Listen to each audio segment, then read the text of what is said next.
Reconvene our special City Council meeting for the 23rd of February. Mr. City Attorney, is there any final action to report? Good evening, Mr. Mayor. No final action tonight. Okay, excellent. So we're going to adjourn the special meeting and convene the regular meeting of the City Council of Folsom, California for February 23rd, 2021. Will the clerk please call the roll? Council members Aquino. Here. Chalem-Cherla. Here. Howell. Here. Rodriguez. Here. And Kozlowski. Here, and if everyone will please stand and join me for the Pledge of Allegiance. I pledge allegiance to the flag of the United States of America and to the republic for which it stands, one nation, under God, indivisible, with liberty and justice for all.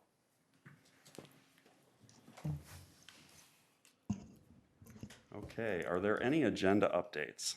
You do have one agenda update this evening. Item number 4 on your consent calendar, which is resolution number 10589, has been updated. The resolution itself, copies have been made available to the council and are available to the public at the back table. Okay, excellent. We're going to start with business from the floor. This is an opportunity for people to speak on items that are not on the agenda. Do we have any speaker cards? You have one request to speak tonight under business from the floor from Speaker Todd Pfeffer. Excellent. Mr. Pfeffer, welcome aboard. Thank you. The city took a step forward when installing traffic signals along Empire Ranch Road, but just took 2 steps backward by changing the lights to default to green.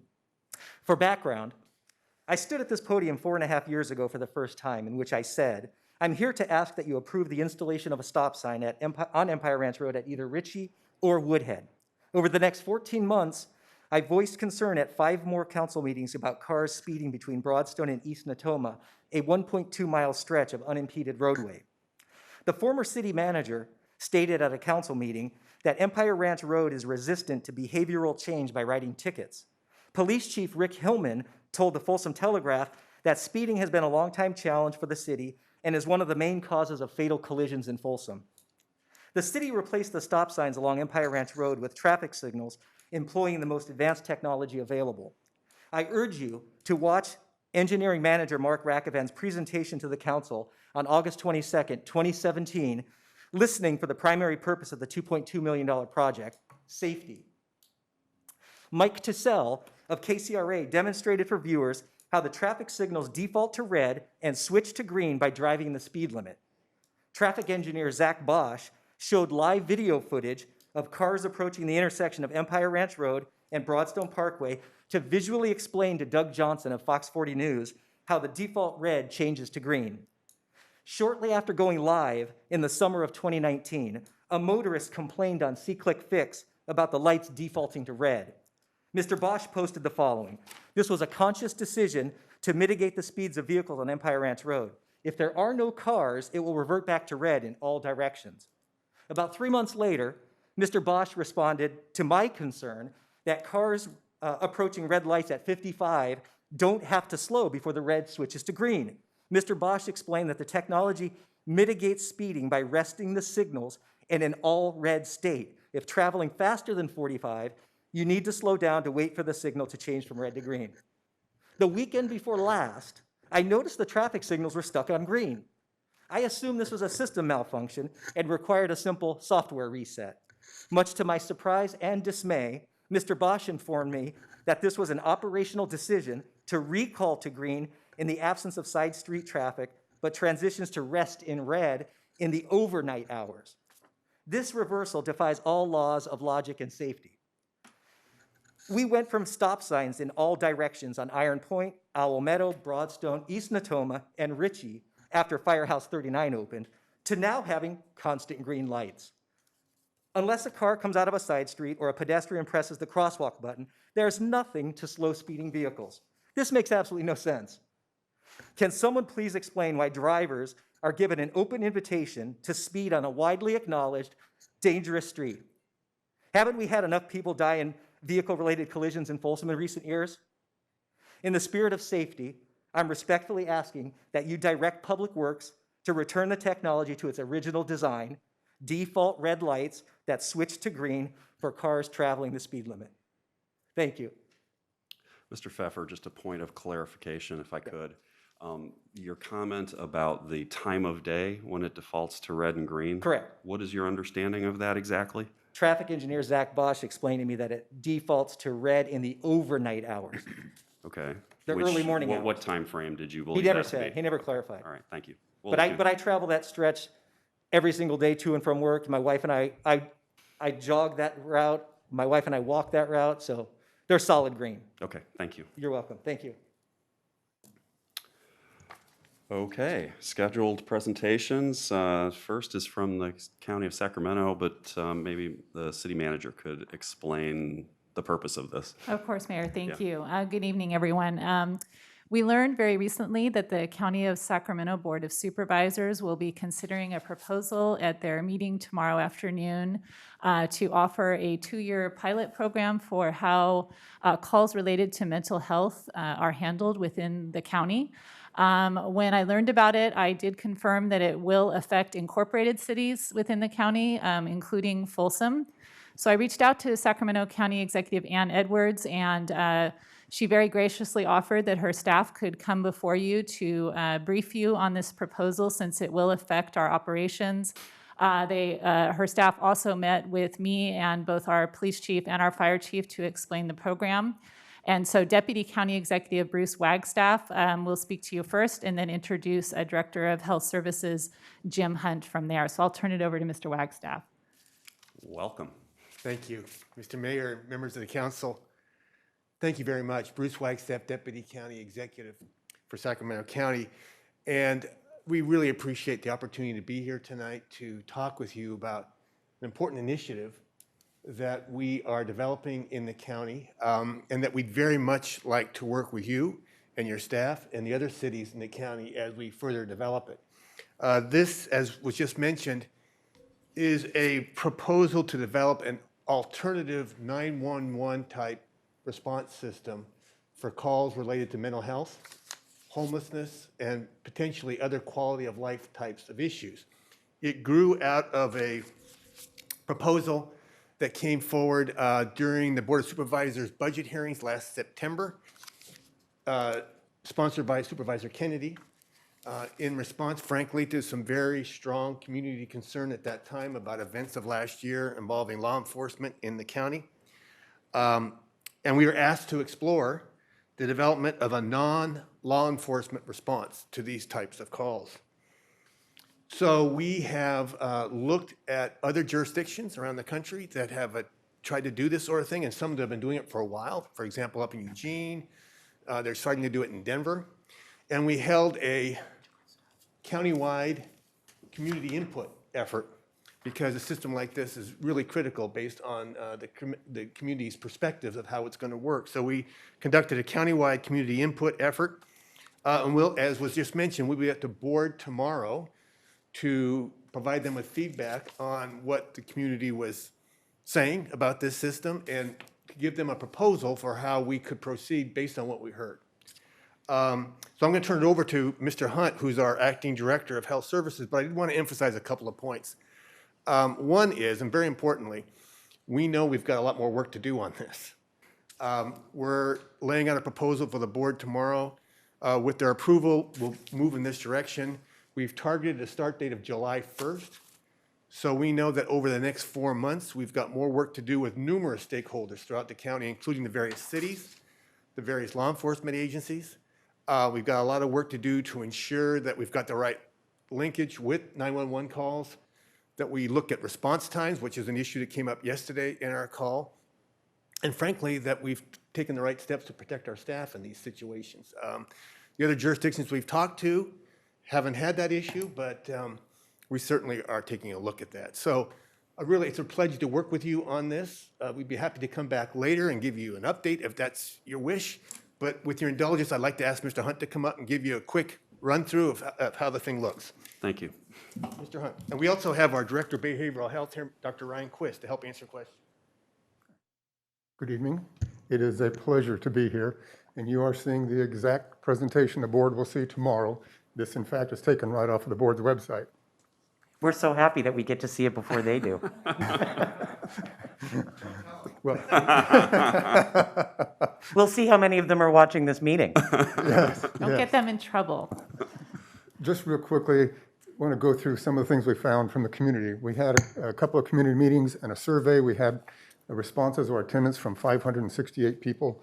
So it was really good.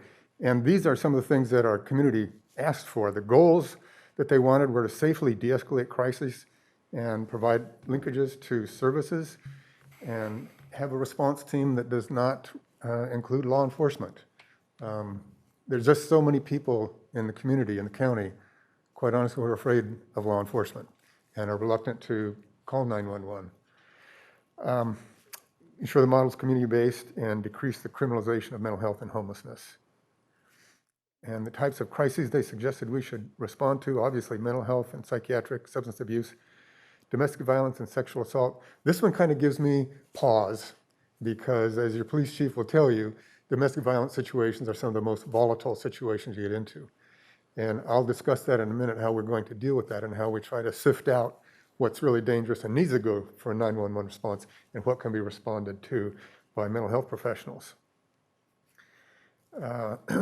They asked for a new 3-digit phone number that was independent from 911 and that we coordinate with other responders to make sure that anyone who calls any of those numbers can get to the right place and, of course, have language and interpretation available.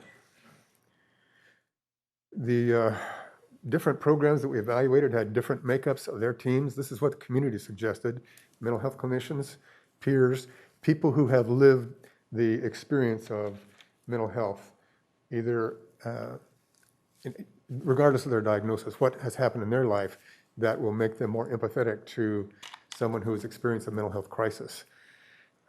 Social workers, medical clinicians.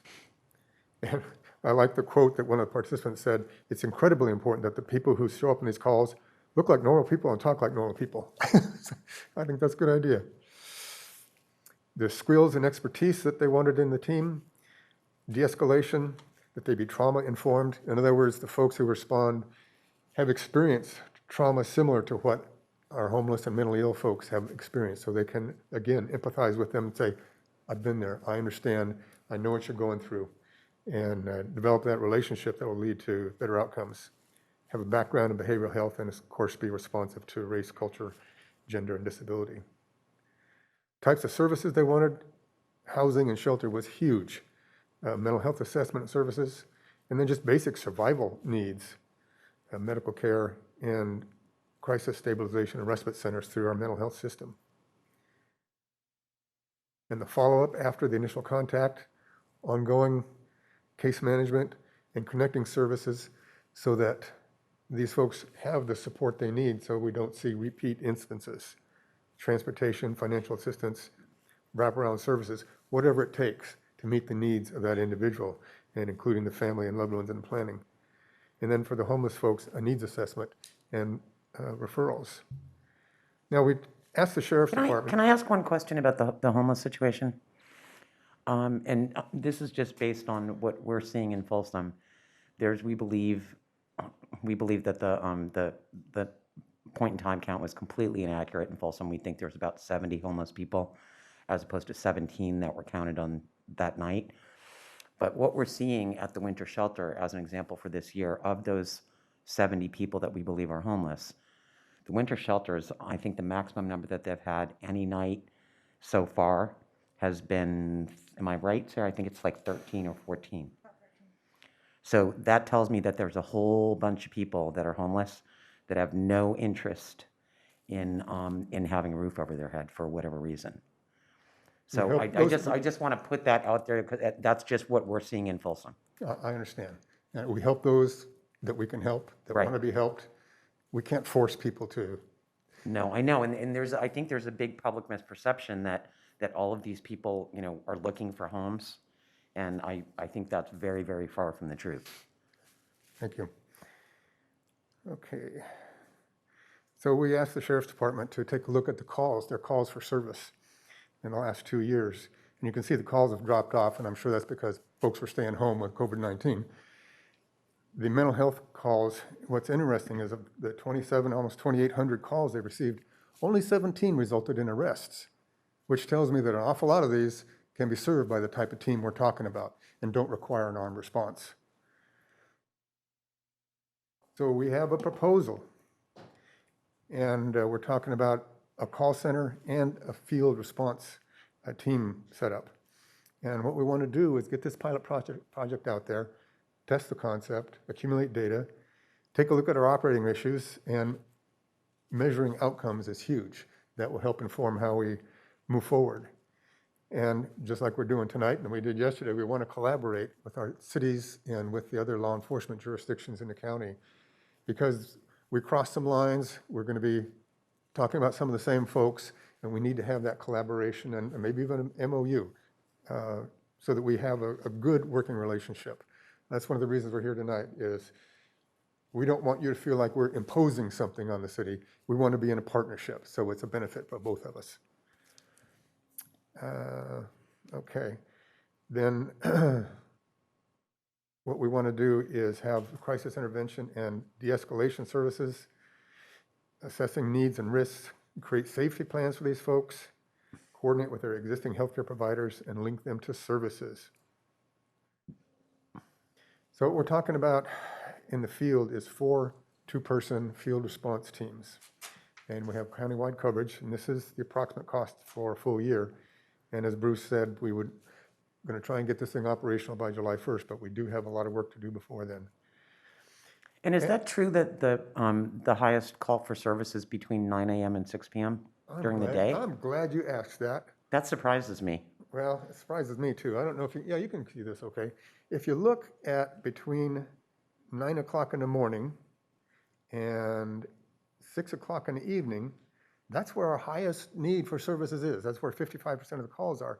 And what really surprised me, if you look at the hour between 11 and 12 and 12 and 1, in the middle of the day, that's when we have our highest number of calls for service. Now, obviously, as we go through our pilot project, we may see some need to shift. And just looking at these numbers, the day shift is the heaviest usage, but I think our next would be going to a swing shift in the evening. But for That's now, interesting that lunchtime of all times would be the highest call volume. I'm sorry? It's interesting that the highest call volume would be at lunchtime. It surprised me. Yeah, I think it surprised everyone. I would have expected evenings and weekends, but Yeah. that wasn't the case. So our call center, we'd staff it with 5 senior mental health counselors and have a separate non-law enforcement phone number. And one of the things that's going to make this a success is an intense marketing campaign to get that phone number out there. And I was talking with our director of telecommunications today about what kind of a number we can put on the side of a bus or on billboards. And we're talking, okay, maybe it's 916 Get Care or something like that, where folks in the community will remember it. I mean, 911 is ubiquitous. Everybody knows that. Well, we have to do what we can to market this and get it out there so folks understand the program and know how to call in. We looked at 3-digit numbers, all taken, and each of them perform a valuable service, but it would be difficult for us to piggyback on them for this specific service and still give the public what it wanted, what they told us they wanted, and not a law enforcement response. The call center, because it's staffed by mental health professionals, they can immediately do a triage. And as clinicians, they can see into the specifics of the situation and hopefully just right then do a real quick diagnosis of what's needed. And they'll have access to our county mental health records, and most of the folks we pick up in these situations will be current clients. And then on the phone, they can do a mental health assessment and determine what the appropriate response would be. Can we handle it on the phone? Do we need to send out one of our teams or something different? At the call center, the service that we provide is the crisis intervention and de-escalation over the phone. And I understand your 911 operators do some of that themselves, and they do a good job of it. Connect the current clients to their existing behavioral health service providers. I mean, some of these folks are just, they're having an episode and they need to get back with their counselor. Maybe we need to dispatch the mental health response team, and we can refer them to our mental health urgent care clinic down on Stockton Boulevard. We've got, it's just like a medical emergency care. No, I shouldn't say emergency care, urgent care, just like you would for a medical emergency. and then refer clients to other programs as well. The field response teams, we'd have 4 teams pairing a senior mental health counselor with a peer specialist. And these are the folks I talked about before who have lived this experience, who can empathize with the client and helpfully de-escalate that way and develop a relationship where they can together determine a good plan of action for this individual. And of course, they'll show up in a civilian vehicle with no uniform, badges, or weapons. And they could do the in-person crisis intervention and de-escalation, assess the needs, create safety plans, link them to service, and voluntarily transport them to service. If it's involuntary, we can't transport those. And if necessary, we could access the mobile crisis support teams. And we have one in Folsom where we pair one of your officers with one of our mental health clinicians, which is a wonderful program. And it's a step up from what we're looking at, but it has a clinician with it. And then if the situation is tenuous enough, dangerous enough, we'd call 911. So for a possible future implementation plan, we've got a 2-year pilot. First year really is going to be getting the kinks out. Supervisor Kennedy told us it was like running a program on training wheels. Get the publicity out there so folks know the number to call. We can assess the call volume. And the second year will be fully operational, where that would give us a real good look at what this thing looks like and how we might best take it to full implementation. I mean, having 4 teams for the county is good, but it's not going to meet the need. So if we go to a 24/7 coverage, it's going to take a lot more staff. That concludes my presentation. What are your questions? I'm terribly sorry to interrupt. We are having a fairly significant audio problem, and we have people who can't hear and people who can't connect. So I've asked the clerk to disconnect the call and reconnect. So I would like to take a brief pause and just pause the meeting for a moment while she does that. I'm going to let everybody know.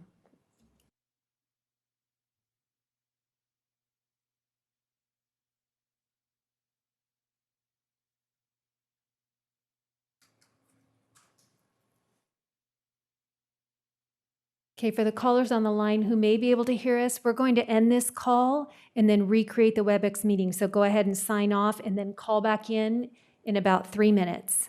Thank you.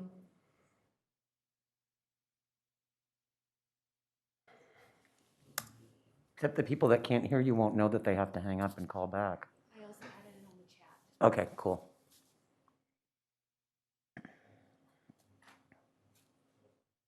Giving it a minute for people to see it.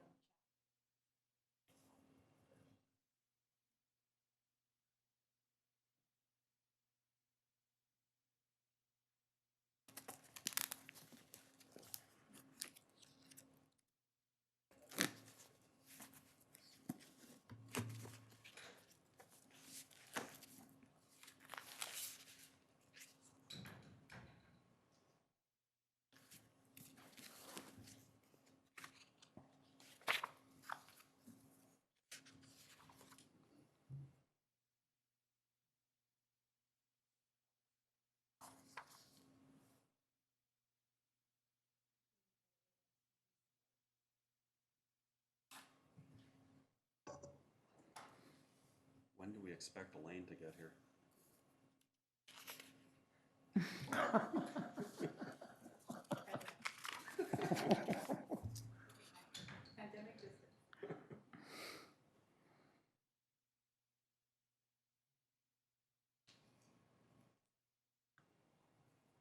You know, for people watching on TV, you guys really should have your names on your back like a football player. You know?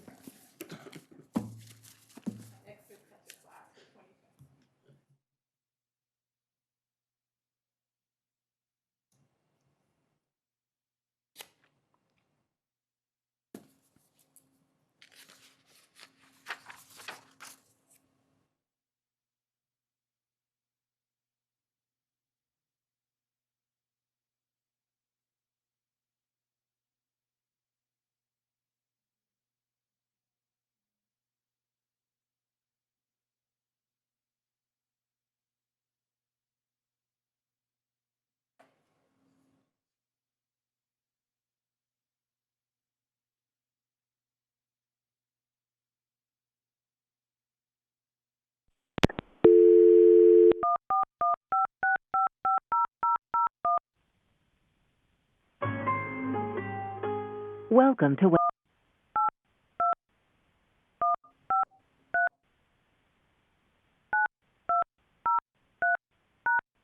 your entry 182153920 is not valid or the meeting has not started yet. Re-enter your access code or meeting number followed by pound.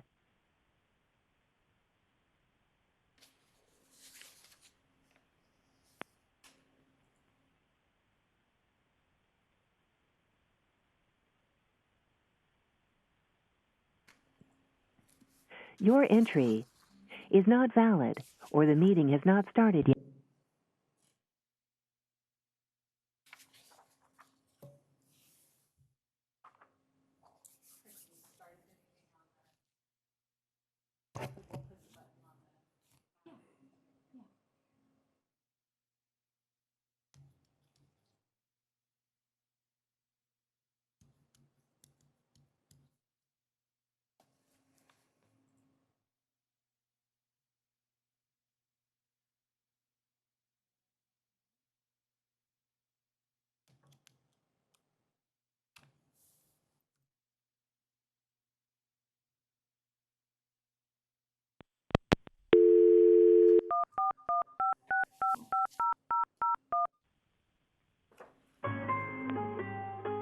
Welcome to Web.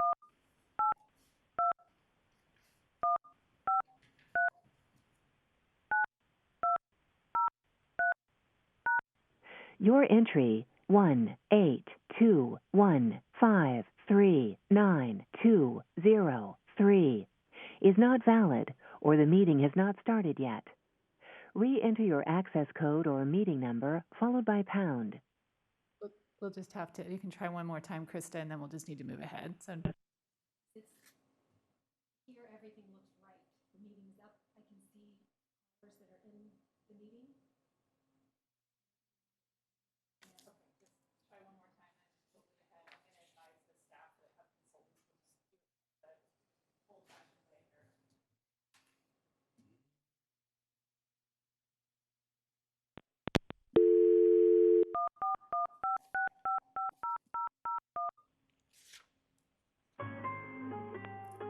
Welcome to Web.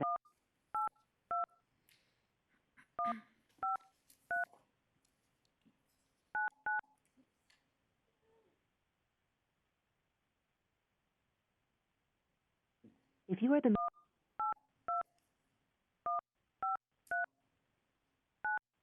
you have entered your entry 03 is not valid or the meeting has not started yet. Re-enter your access code or meeting number followed by pound.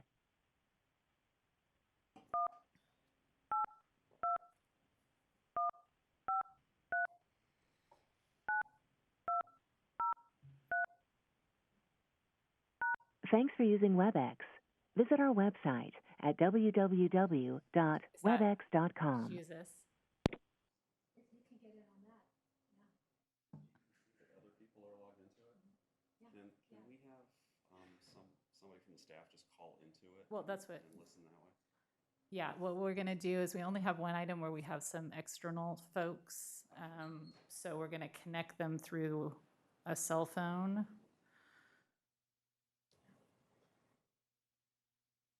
That's for Let me the. just try. Are Are that's- there that's any for the- callers on the line who can hear us now?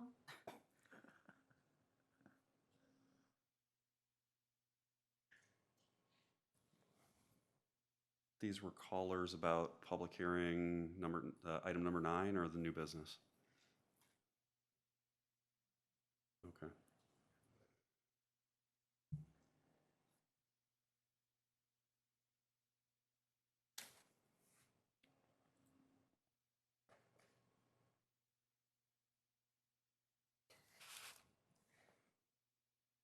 Well, if I could make this suggestion, Yeah, continue to try and connect everybody. that's what I'm doing. And why don't we go back to questions on the scheduled presentation? And we've been batting 1,000 so far, but there was bound to be a technical glitch at some point. This is being recorded, so people can watch it later on as well. So if I can ask Mr. Wagstaff or Mr. Hunt to come back to the podium, or both of you. Okay. Yeah, great. Obviously, it's so at the beginning of this discussion that rendering an opinion is, senseless right now. But I would say that I am very, very pleased that you guys are here.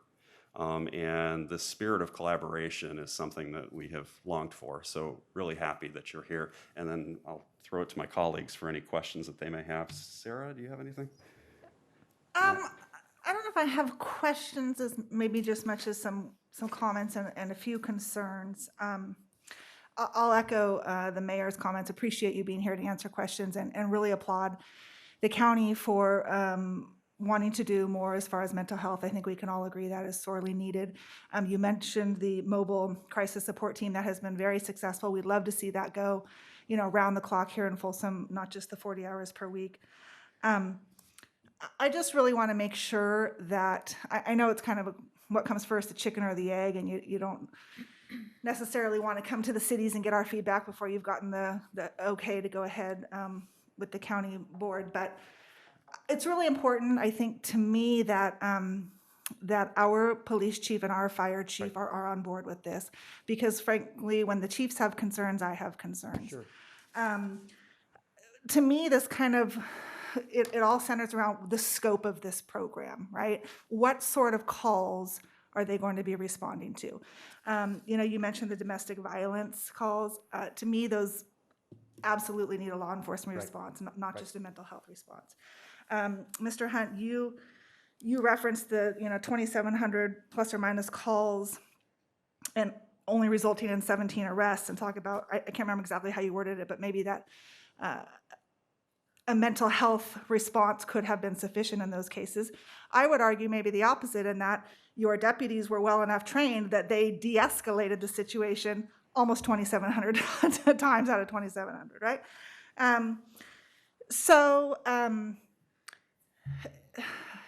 I guess my question is, if our chiefs are not comfortable with whatever final form this takes, is it possible for the pilot to start out only in unincorporated Sacramento County and eventually expand to the cities?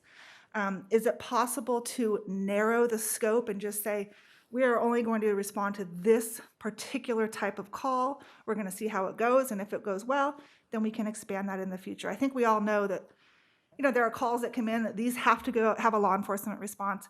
These law enforcement with a mental health response. These, yes, maybe these could be just a mental health. It's just a matter of what type of call goes in what bucket, right? Yeah. May I start, and then Jim? Yes, chime in? please. Thank you for those comments. Thank you very much. And you're quite right about wanting to have the support interaction with police chiefs and the sheriff throughout the county. And that's why we are having these discussions. We presented this to what we call the Criminal Justice Cabinet, which includes all the police chiefs from around the county, as well as judges and other people. And we're going to continue these discussions. To your question, can we rescope this if it looks like it's necessary? We want this to get off to a good footing. And if we have these discussions, it looks like there's real problems there, like as you described, we would go back to the board and have that discussion with them. It's our plan to do this countywide. It's our plan to work these things out. I must tell you that some of the reactions we've gotten so far have been very positive on this. They want to work with it. They see the need. But again, we're going to have a detailed discussion on this, and I hope I'm answering your question. If we need to have that discussion, I think we can. We're hoping we won't need to. Yeah. Is there a natural limitation to what your pilot will be geographically, just based on the amount of staff that you're able to throw at it with the 1.6 million or whatever? So won't it naturally be constrained in some way? Well, it will, just because we don't have the staff Right. to do all that. As far as countywide versus, carving out the unincorporated area, the difficulty there is the telephone system. Yeah. I mean, right now we have the different 911 centers. I think we have 5 of them in the county. Mm-hmm. We open up to a non-law enforcement line. We really don't have that ability to geographically isolate those calls. Yeah. That's why we would need an understanding with your police department as to how we handle them in your jurisdiction. Right. And that's, really what we want to do is be able between now and July 1 to get an understanding there. And, if we can't come to an accommodation, as Bruce says, we go back to the board and say, We've got a problem. Has been providing a notification to the law enforcement that would have to respond if things need a response that way. A concurrent notification of them that, hey, the crisis team has been sent to this particular address when they're sent, rather than waiting to find out if you need some backup. That's a good suggestion. Yeah, Yeah. I mean, I think that would help. That would help law enforcement be able to have a voice in it and be able to recognize, what kinds of calls need both, Yep. or one or the other. Again, back to your questions. Some of the people in the community don't think we're doing enough here. So we're getting comments on both sides of the discussion. We've tried to land on what we think we can pilot test in the county based on all the input that we've gotten so far. But it's a work in progress. It is definitely a work in progress. Of course. I think I'm definitely one of those, sorry, down here. I'm probably one of those that thinks that not enough is getting done, and I'm glad to see that there's a pilot program in place that takes some of the pressure off of law enforcement for the day-to-day issues surrounding homelessness. However, what we're seeing is that the mental health part of homelessness, those with severe issues, those are the ones that need the help. And to me, it seems as though we need to get some sort of mandatory help for them, mental health, so that they can get themselves on meds and that they can have some accountability to get themselves in a much better place. The problem now is that they get picked up. From the time they get picked up until they actually get help is a prolonged period of time. They don't get the help they need, and then they get put right back on the street. And so we're sort of dealing with this, problem that just it gets worse. And so it just seems as though the pilot program sounds great. I am probably one of those that believes that they say that they want housing, but when it comes down to it, many of them, even ones that I have spoke to, say that they're fine. They want to be left in the street, left alone. But reality is it's the mental health part, schizophrenia, the bipolar, the severe bipolars, issues that truly need the help. And it's clinical, not something that can go, I think, far beyond that. I gestured for Ryan to come down. He's our behavioral health director. A couple of things to your comments, and thank you for your comments. We have invested a lot to our MHSA dollars, the Mental Health Services Act, related to the homeless population for the mental health needs, and Dr. Quiz can speak more to that. But it also goes to your question, Councilperson Howell, about today at the board we actually talked about this. The term that I heard for the first time was service resistant. And one of our board members asked if we could collect some data on that. It's hard to collect that data, as you might imagine, but you also have to understand the reasons why people might be service resistant is because we're dealing with a large population that have the mental health issues, substance abuse issues, and other things that we're trying to address. But that goes to also how we want to try to respond to these calls too, and connect people with the types of services that we hope we can connect them to. Now, I'm not saying the county has all the services in the world, we know that, but we're trying to be focused on that and try to make those kinds of connections. Right? And I think some of the difficulty with that is that a lot of these, I suspect that a lot of the calls that you guys are getting are not calls from homeless folks. It's calls from people who see homeless people, or someone's having a bad day and they're yelling and screaming on a street corner, and someone's going to call that in. And then whoever goes out, whether it's Folsom PD, and in the case of Folsom, I think most of our police officers know the people that are chronically having someone else call. And just as Rosario just said, they are resistant. And even the folks that are here in Folsom that provide assistance to the homeless folks, there's the group of people that won't go to the shelter, but they will show up on Thursday night and Saturday night in the park and accept food. But they don't want to ride to the doctor. They don't want all of these other things that might make their lives a little bit more normal. They have no intention of seeking that out. Even if you had those people there on Thursday nights and Saturday nights, they wouldn't partake of that assistance. And I think that a program like this could eventually lead the county to say, we need a facility that where people who have severe mental health issues can get help, where it's not voluntary. And I don't know the laws behind voluntary and involuntary, but something along that line that is where. A couple of things. When this question came up today at the board, the service-resistant question, one of the things that we committed to doing that we're already doing is we meet with homeless-related providers regularly, and we're having this discussion in more detail about why the service resistance, what might we be able to do. This kind of approach to this project is one of the things that we've heard referenced. But this is a start. We'll see where it takes us. And did you guys also get input and feedback to Sarah's question about the domestic violence issue? I'm assuming that you spoke to some people at Weave and maybe at St. John's Women's Shelter. Certainly St. John's, I believe, and I'm not sure if Weave was involved in our discussions or not, to be honest. I would actually solicit some input from Weave, and the reason I say that is because St. John's Shelter is not necessarily restricted to domestic violence. It's just homeless women and children. Right. But Weave, because they focus on that, I suspect will have a lot of input for you guys about whether or not law enforcement, even if it's as Mike suggested, that they be involved and made aware of the call. You guys go out, but there's a cop parked on the street in case they're needed. We'll do that. Thank you. Rosario, do you have other questions? No, I'm fine. Okay. YK, what's on your mind? Thank you, Mayor. Sure. First and foremost, thank you so much for looking after that population where we all need to help the mental health. They're not stable. So just to understand, I know you have done the study throughout the United States, and that popped in this idea when police, along with the mental health professionals we have in this town, which county gave.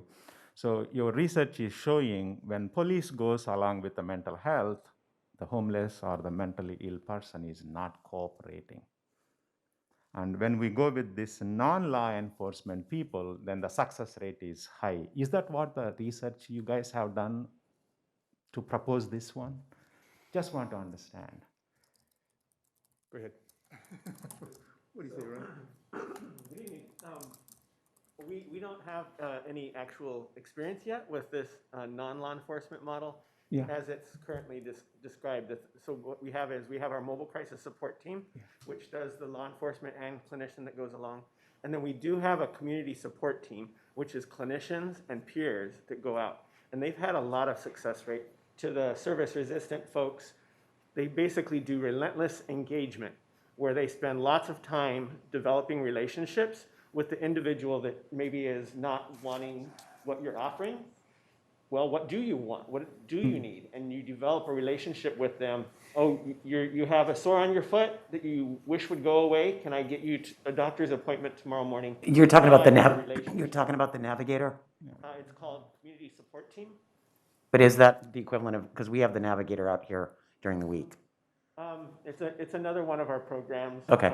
that works very closely with the mobile crisis support team. Okay. Just really quick, I did a ride-along with the police officers that are assigned from Folsom PD, and Sergeant Zavala has a very similar situation to that. They know them by name, they know their situation, they know where they live. I was really impressed with, even sometimes the help that they'll ask for through these gentlemen who know them very well. So I think relational is definitely important in situations like this. So to your question, we do have some experience. We're doing this pilot specifically to get more experience with it. Right. Yeah. And my follow-on question, I think you might have answered it. I just want to make sure. You propose this approach to the criminal justice cabin, like the... The county has a criminal justice cabinet. Yeah, it's made up of judges, police chiefs, the sheriff, service providers, and a number of other people. So when you made this proposal for all those, so you got reasonably positive response. Yes, sir. Right? So which maybe our I think everybody recognizes this is a work in progress. Let's work together on it and see how we can make it work.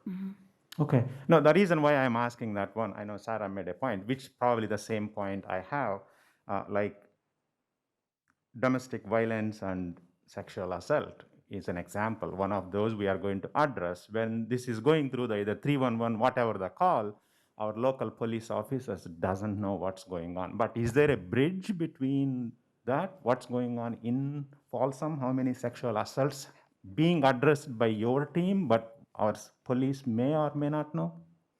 How do we fix that gap? That's where the assessment has to happen.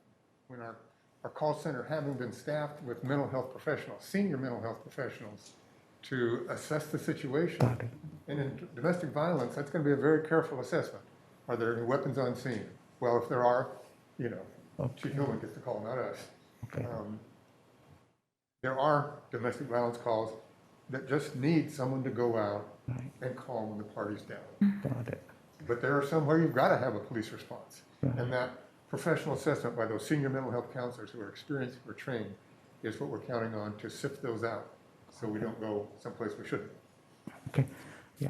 You know, all in all, though, you know, the initiative is great. Let me put it that way. You know, you guys are making an effort. How do we address it? You know, those few unknowns, you know, how it works between county unincorporated to the city, where, you know, that's where I think I'm going to leave it to our city manager, how our, you know, public safety chiefs, both of them are feeling about this proposal, and how do we fix that bridge or the gap or the shake hand between your efforts and the local law enforcement has to be vetted through a little bit more clear. That's my thought process. And this is going to be the first time county supervisors are going to hear tomorrow, right? This is the first time you are presenting this one to the county supervisors. We're going to be in front of our board tomorrow. But yes, you get this is an advanced show of what they're going to hear tomorrow. That's right. Okay. They will be taking an action tomorrow afternoon. Yeah, we want approval from our board to move forward for a number of reasons. One is we want to start hiring some staff for these call centers. We want to be able to equip these teams that will be out in the field. That takes time to do. We've had issues recruiting these mental health counselors for our mobile crisis support teams that Ryan can speak to. So we know we need time, if the board approves this approach, to do that hiring, to do that training, and do the other things we have to do to be able to move forward. Mm-hmm. Yeah. So, Mr. Bruce, I think my last question. Thank you, City Manager, for pointing it out. So, is your staff recommendation for tomorrow, county supervisors, for the entire county to implement this, or only for the unincorporated to start with what our mayor was recommending? It's our plan to try. That's why we're glad that we've got the 4 months before we start up. Okay. So we've got the time to work with each city, each police chief, to make sure that we have an understanding and an agreement. Okay. If I could just chime in here, Councilmember Turla and City Council. Just yesterday was the first opportunity for me and our fire chief and our police chief to speak to Mr. Wagstaff and Mr. Hunt about this program, and they were very generous with their time. Both Chief Casano and Chief Hillman are here. I will say, honestly, they both raised several concerns, each of them that were significant. And they can speak to you about those concerns directly tonight. But I felt on the call, I felt assured that there would be and I'd like that confirmed here, that there would be an opportunity, a stopping point. I made a point on the call of saying, you know, we may need more than a tweak here. This may ultimately not be something that the city of Folsom is comfortable with for whatever reason. And I think I had the reassurance that certainly you would go back to the board well before July 1st and say, this is just for the unincorporated areas. Is that correct? So let me just say what I said earlier. Yeah. If our discussions suggest, this goes to your question, councilperson, that Folsom or Citrus Heights or someone else had serious, Rancho Cordova, had serious reservations about moving forward in that area, we would take that feedback back to the board and revisit this with them on that. We would not want to force this on any community that didn't want to do it. Believe me. It's our hope that won't be the scenario that we're dealing with, but if that is the case, yes, we'd have that discussion with the board. Yeah. Mayor, I have a last comment. It's beyond this, but the concept of, you know, providing additional help for the mental illness and homeless people. So at least, you know, from the Folsom side, we are looking for more help from the county. Whether this program or some other program or hybrid, whatever it is, certainly Folsom is looking for more help from county. I just want to make that point, and thank you for being here. Yeah. So not to disagree with you, YK. I know that, but I when I look at county of Sacramento. I could see where even areas in the city of Sacramento have probably greater needs than I think were Folsom. And this is just my personal observation, is I think even the homeless people in Folsom take really good care of Folsom, and they make sure that no outsiders come in, and so they do a good job of that. But I think probably some of the greater needs, if I understand correctly, it's probably in Sacramento right now. Yeah, I think that's a fair statement. Certainly when you look at our homeless data, and by the way, I agree with you on the point in time count. I've been on them myself, and we're looking at that. But anyway, certainly when you look at the demographics and where the homeless people are, I'm not saying you don't have them, because clearly you do. We have about 70. But the heaviest concentration is definitely in the downtown area and River District downtown and places like that. Yeah. Absolutely. Yeah. Okay. If there's no other questions. I would like to invite our police chief and fire chief down. Although they may have been able to share their concerns with the county, I think it's important that this entire council hears that from them. So why don't we start with Chief Hillman? If you could come on down, Chief Hillman, appreciate that.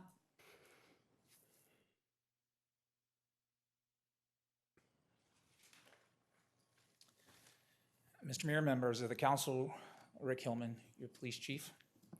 I do have a bunch of remarks and a bunch of concerns about this. I don't know where you want me to start, but I can start from the beginning unless you just have questions for me that you'd like answered. If you could just give us a brief summary, like bullet points of things that you agree with and versus what you disagree with. Sure. One of the first things that I disagreed with is the alternative to a 911. I think all calls need to come through a communication center and be handled by skilled dispatchers that have the training to decide where those calls go.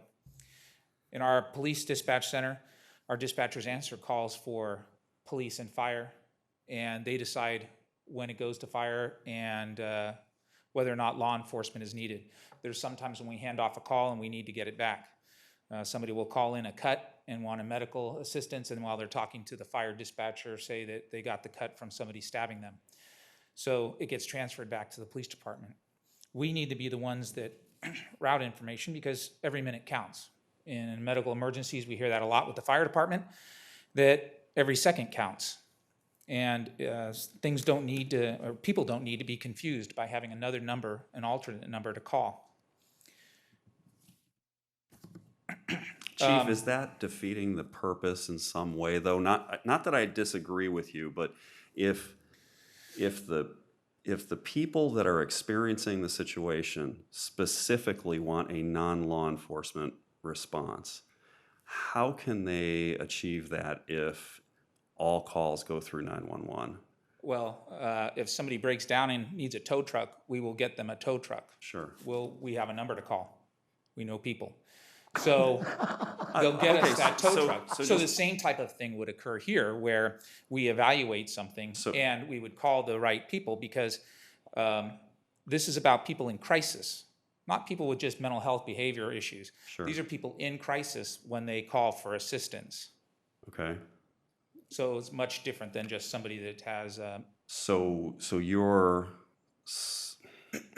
again, I don't want to put words in your mouth. I'm just challenging this premise to make sure that I understand it fully. So what you're saying is that somebody who's in a crisis that fits with the model of the pilot program should rely on the 911 operator to make the decision about which team to send to them. Yes, because domestic violence is a crime every time. It is not something that isn't a crime. Domestic violence is a crime. Now, domestic disputes occur, and they often escalate to domestic violence. Yesterday, during our conversation, that was one of the topics we talked about, was the far-reaching discussion points about what responses they would have to domestic violence, elder abuse, sexual assaults. And I have great concerns with those not being fielded through a 911 center and instead being fielded through another group, which would delay response. And delaying a response, I'm sorry? Rick, I completely agree with you that I think that the concept is a better one if all the calls go to 911 and the whatever the other phone number is going to be, that the law enforcement jurisdictions then forward to the other group, instead of me wanting to make a phone call about whatever the issue is, Right. and having to decide if I'm going to call 911 or I'm going to call the other number. Call 911, and if the other agency, whatever that looks like, then the police department calls them. I agree. So I would think that, and Mr. Hunt and Mr. Wagstaff both agreed that they would work with us on this. So some other issues I have just in the slides themselves. They mentioned decriminalizing the mental health and homelessness. It's not a crime to be homeless, and it's not a crime to have mental health issues. A crime occurs when somebody commits a crime, and whether they have, whether they're in a crisis at the time or whether they're homeless, it doesn't matter. There's a crime that occurred. Now we get them the help we need. Just like if we go to a car crash, not every car crash is going to need the tow truck. Not every car crash will need an ambulance. But when we get there, we evaluate it and we get the ambulance, we get the tow trucks. We have push bumpers on our cars if we need to move cars out of the road. We have medical training and medical bags to provide assistance until the fire department, EMS arrive, or, as I said, with the push bumpers, getting the cars out of the road. So we send the right staff to get things done the right way. And with domestic violences, child abuse, elder abuse, we need to be the first responders. It's great to have a resource in our pocket to call for assistance. And that's what I would hope we would get, and we currently get from our social worker through Sacramento County. That's been a great program. The slides also reference a couple things like officers wear uniforms and their people would not wear uniforms. We wear those uniforms to identify ourselves with who we are, and that we have a lot of gear on our belts, not because we just like carrying the extra 30 pounds, it's because all that has been found to be necessary to de-escalate. We train our officers in de-escalation. We do a lot in Folsom to treat people right and treat them with respect in our community. And we have a great relationship, as you talked about, with even our homeless people. They know us. They support us just as much as we help them. We had a homeless guy that when there was a Sacramento sheriff's deputy or Sacramento police officer killed a couple of years ago, a homeless man gave one of our chaplains money and said, "Can you buy something for the police officers with this, because I feel bad about what's happened to them." We get that because we have this great relationship. It's not something that you see everywhere. No, I think that's one of the things that makes us unique. For the folks from the county and the city of Sacramento, we are somewhat unique in that we have a relatively low number of homeless people, that the police department knows who they are, almost without exception, unless it's a group that's only just come in. And my understanding from discussions with the people who work with the homeless is that the homeless people in Folsom, many of them have been here for a very long time, and they are very reluctant to even accept new homeless people into the community. So there's even a social system among the homeless folks. Yeah. But I think that we are in somewhat of a unique situation because of the relatively low number of people that we're dealing with compared to the city of Sacramento that is, 5 to 6 times larger than us, but has a homeless population that is 20 times larger than ours. We do get mental health calls. We've had, in the past 3 years, 18, 19, and 20, combined, we had 704 calls for mental health. Of those calls, they did occur mostly from noon to 5 p.m. and on Wednesdays. So it corresponds with confirmation. What Talk they about talked day. about. So even in Folsom, it's the same. 28% of those was where somebody was trying to harm themselves or others. 75% were called in by somebody that was not involved with the person. Just quick question on those statistics. I think the total calls for service that you all identified was 450,000 or something like that, and 2,800, give or take, were within this category that you're trying to address. Is that relationship similar for us here? Overall, we handle about 60,000 to 65,000 calls annually.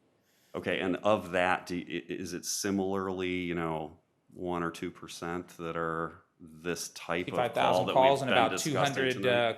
240 calls for people in crisis. And it's- that's just so talking it's about a the bit mental health less, side. yeah. I didn't go into details and look for stats on domestic violence, child abuse, sexual assaults, because those are crimes. Those will be handled by the Folsom Police Department if you choose, because that's our right. That's why we became a city 75 years ago, was so that we can handle what we want to locally. Yeah.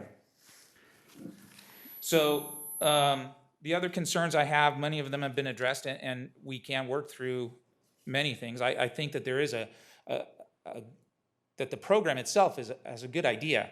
I think it's far-reaching. I think 16 people isn't nearly enough. I think they should choose a district in Sacramento County to say, let's focus our 16 there, because we know we're going to need a lot more.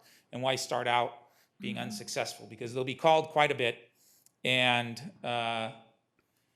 if there's long response times, then people are going to get frustrated and they're going to turn to call 911. Or instead, violence will escalate, and somebody that's just having a mental health episode will end up in crisis and will end up becoming violent, all potential for bad things to happen. And we don't want to see that happen. Chief Hillman, if I could ask you a question. Again, I think we all agree that increased mental health services are necessary, and we don't want to just, rebuff the county's proposal, because I appreciate that they are wanting to do something. I guess my question for you is, if they were to narrow the scope and really specify what type of calls these mental health professionals would respond to that you could support, that would be of benefit to your department and that you think would serve the public well, can you identify what type of call that is?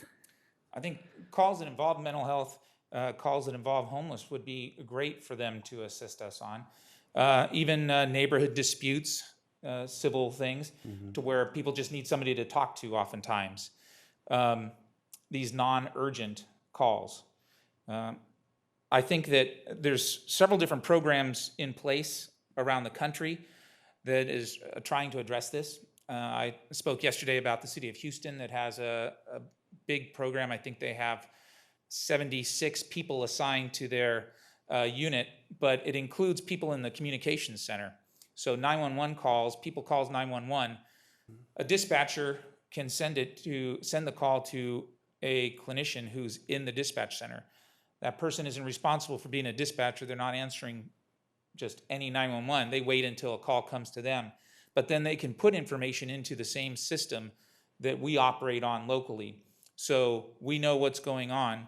They can direct what services need to occur because they know all the services available to them, and they have easier access to Sacramento County services. Although this is in Harris County. So I think that there are some other things that can be done that would be great. In Houston, I spoke with a commander there, and he said when the clinicians aren't on the phone, they're calling people and keeping in touch with them. I think we need to do more locally here, and this is one good step, but we don't have any resources beyond the police department taking somebody to a hospital and dropping them off. I know our hospital's not happy with that. I know no other hospitals in the area are happy with that. But I have some other concerns about, if there's people with violent tendency that is restrained, who's going to transport them, where are they going to be transported to? We need some low level here locally, something where, I've mentioned it before, a service center of types where somebody can walk in and get service they need and assistance they need on a lower level, so that we can hopefully prevent some of this violence, so that homeless people have a place to go to talk to somebody without having to wait for a call for service to come in. So Rick, are you arguing for? Oh, not arguing, just passionate. Well, no, and we kind of, your concerns are valid, important ones, right? And they've been echoed in some way by my colleagues also. And I also suggested that some concurrent notification would ultimately sink or float this project, right? So I guess the question now for us to consider may be, do we want the pilot to go forward in a limited way geographically that doesn't include Folsom? Or do we want to help shape it and specifically have it be piloted in Folsom? I think there's concerns. Because I think that your input would be hugely valuable to that. Right, and I realize that, thank you, that this is just a presentation tonight and that you can't make a decision on this. However, Right. I do think that there are some things that if addressed just this way are concerning to me, and I would continue to have those concerns. Sure. But I don't think a pilot project should be shot down completely. I just think that It needs to be it done. needs to be tweaked, and it sounds implemented like properly. it needs to certainly go back to the criminal justice cabinet, or whatever. Well, I don't know that cabinet is actually the right place, but I think there does need to be some discussions with the police chiefs, the sheriffs, the fire chiefs, because this can also impact them in response times there. It will. We look at how many times we responded to a mental health call to find that it's just somebody having a medical crisis and needing assistance, whether they're diabetic or having a stroke. So we don't want those overlooked by a response time that's going to take maybe 30 to 45 minutes if the unit is coming from Sacramento, when we could have been there within a couple minutes. Yeah. No, I agree with just about everything that you've said. So. What didn't you agree with? I'll convince you. No, just But we did on our call yesterday, for example, we did talk about, this is a lot of money that's going toward a pilot program. And, Chief described this Houston concept, for example, and just talking about maybe deploying that money in different ways, for example, by providing a clinician, in a dispatch center at each of the 5 dispatch centers, or, something like that. If I just feel like it would be very helpful to have those conversations. I really appreciate the gentleman's willingness to talk about it, but I think there's some work to be done here. and I think I think it resolves one important challenge that you will face with your pilot program is getting enough people to know in a pinch what phone number to call. And we've got, 7 decades of people calling 911. which is why I like Rick's suggestion that it still goes 911 and then it gets perhaps referred. there's some economy to your pilot actually by placing those clinicians that you're looking for within the dispatch centers that we already use for these types of things. It's a thought.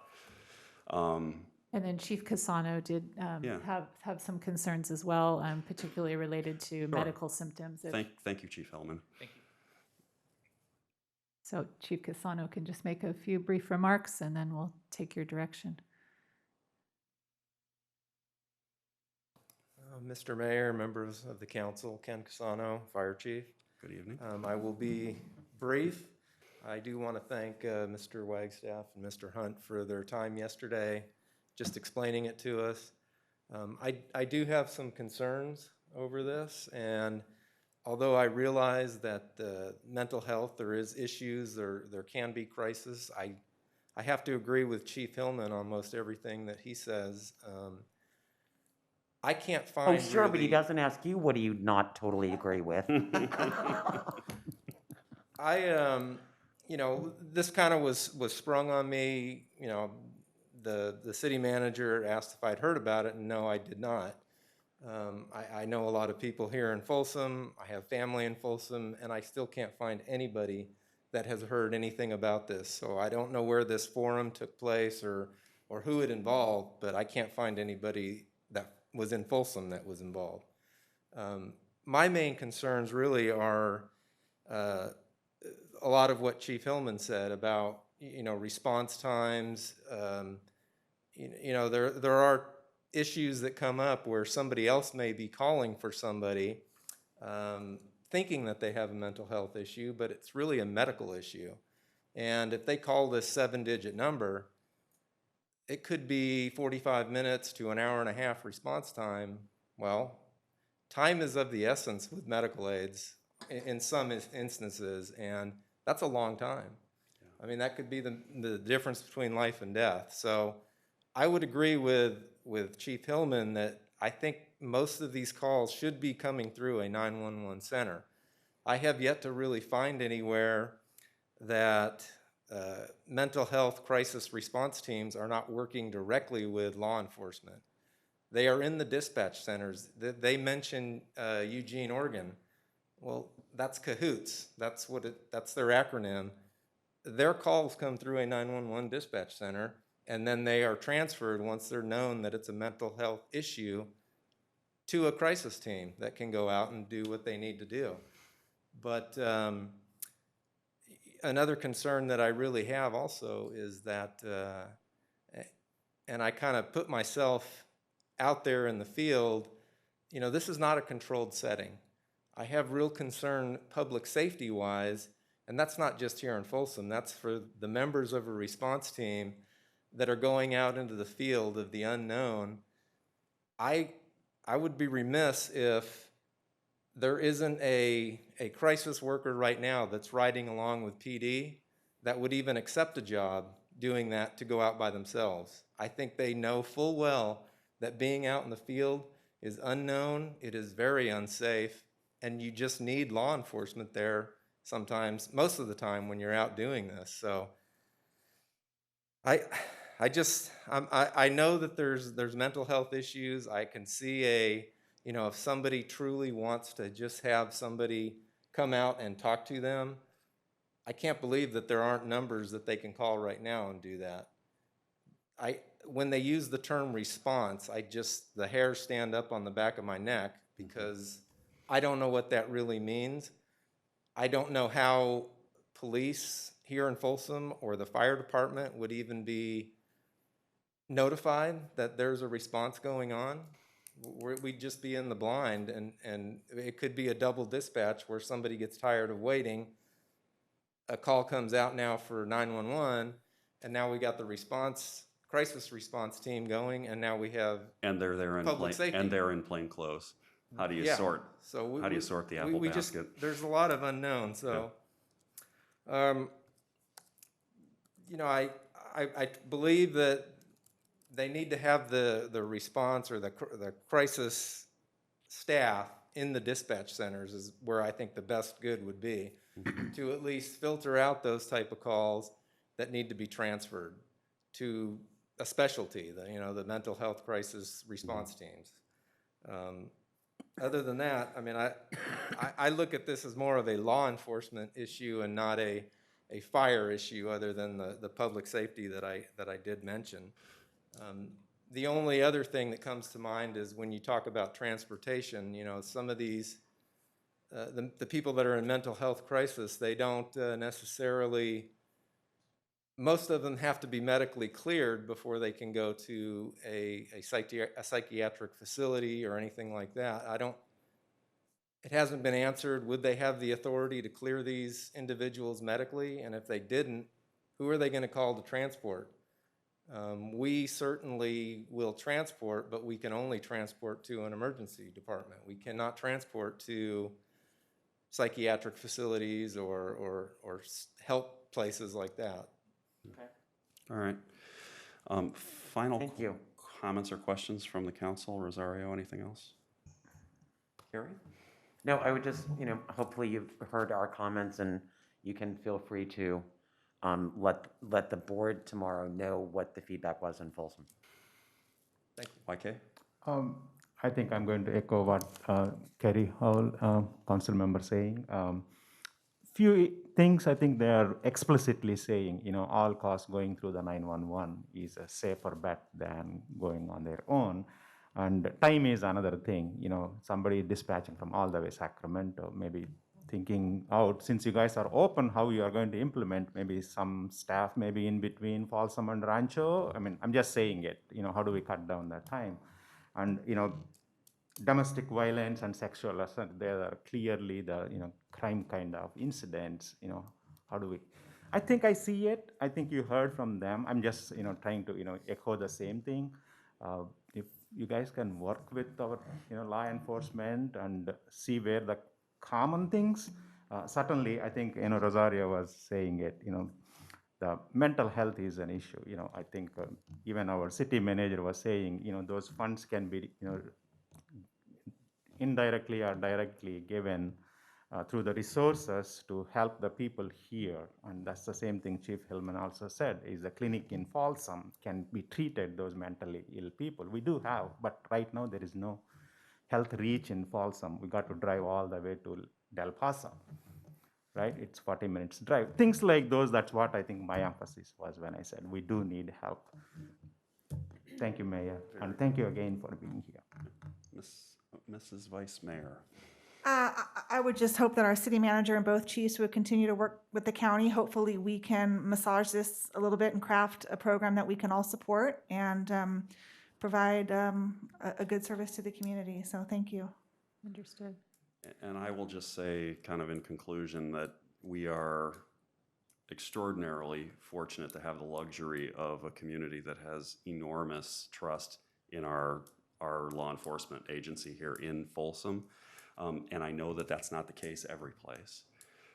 So, you know, you have a tremendous task in front of you, even as a pilot, not the least of which I think Chief Casano mentioned, which is finding the unicorns that are willing to take those jobs.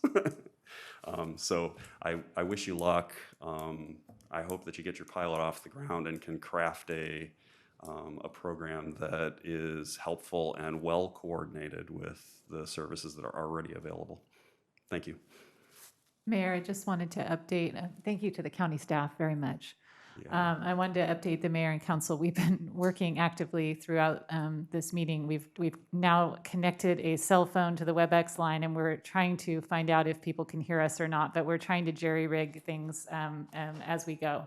And we figured out a way to get the presenters in electronically as well. So just wanted to assure you we're still working on it. Fantastic. Okay. Let's press ahead with the consent calendar. I'd like to pull. Oh, sorry. Do you want to give me a moment? Can I try to redial it? Oh, sure. Let's take 5 minutes right now, see if we can get reconnected. I'm going to step away for a moment, and then we will resume at 7:50.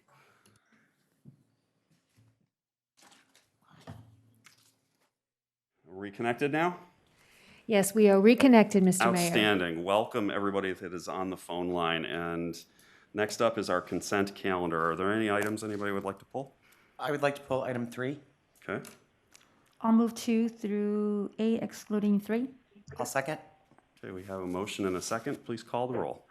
Councilmember Aquino? Yes. Chalem Chella? Yes. Howell? Yes. Rodriguez? Yes. And Kozlowski? Yes. And can we address item number 3? It's in the old business on Dave's presentation about the franchise agreements, that the last sentence in the minutes. I don't know if there was a little bit of confusion. I think what we talked about was that the charter currently prohibits us from doing any franchising on residential. It does not prohibit us on commercial. So I just wanted to make that clarification. Okay. So I think right now I don't know if we're calling them franchises, but we have outside contracts for people that are picking up organic waste from commercial as well as commercial trash. So and the charter does allow us to do that. Okay. Understood. Very good. Thank you. Would you like to move item number 3 Then I'll with move that it. with that Yes, modification? Yes, with that change. Okay. Do I have a second? Yes, I'll second. Please call the roll. Councilmember Aquino? Yes. Chalem Chella? Yes. Howell? Yes. Rodriguez? Yes. And Kozlowski? Yes.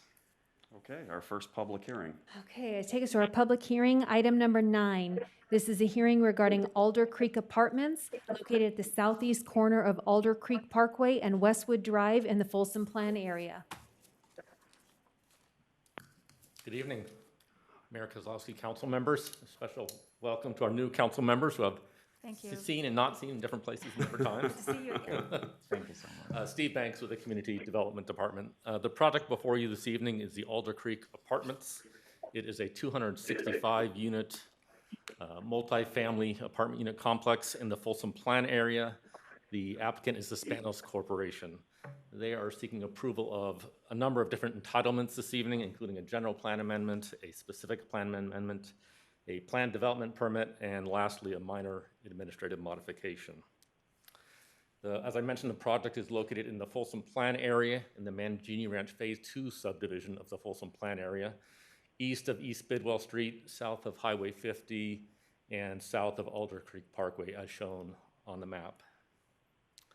This is a closer-up view of the project site. The site itself is about 10.8 acres in size. It's currently comprised of 2 separate parcels. The site has 2 different general plan designations as well as 2 different specific plan designations. On the left side of the screen, which is a little hard to see, the 5-acre piece is multifamily high density. The other portion of the site is multifamily low density. Also, as you can see, surrounding the project site, we have future residential development to the west, to the north, and also to the east.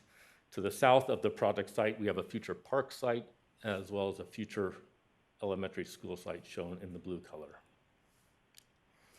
As I mentioned, they're proposing a 265-unit apartment community, 5 apartment buildings that are 4 stories tall. There's also a 2-story clubhouse building with outdoor amenities also proposed. As I noted, the project site is a little over 10 acres in size, and I showed the location to you. The applicant is seeking approval of a general plan amendment to change the general plan land use designation for the MLD portion of the project site to MHD, or multifamily high density. They are also proposing a specific plan amendment to change that same parcel from MLD to MHD in the specific plan.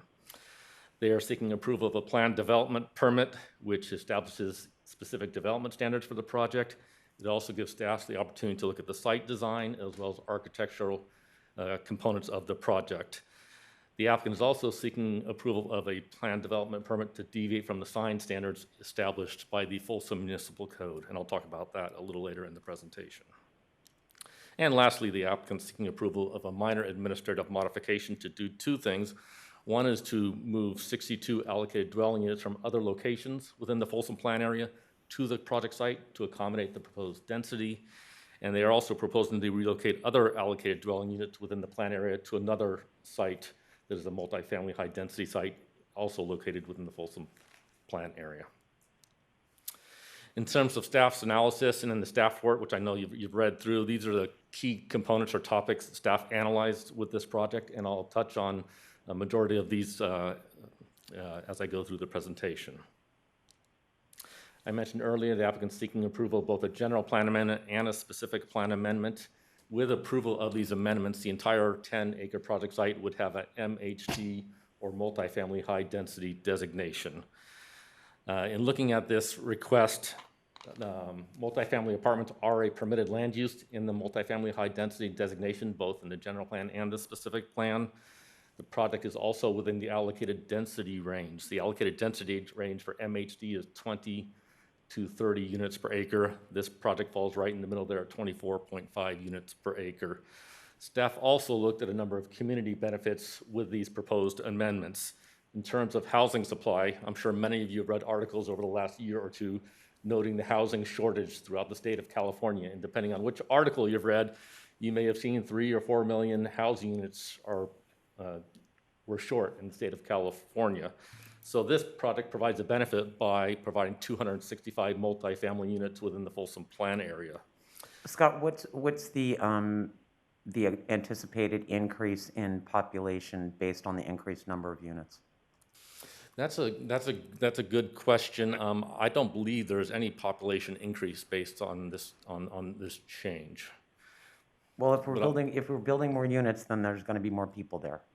Well, the overall unit count within the Folsom plan area is not. They're transferring unit counts to this site. They're transferring units within the plan area, but the overall allocation of units, I think the 11,461, that number is not changing.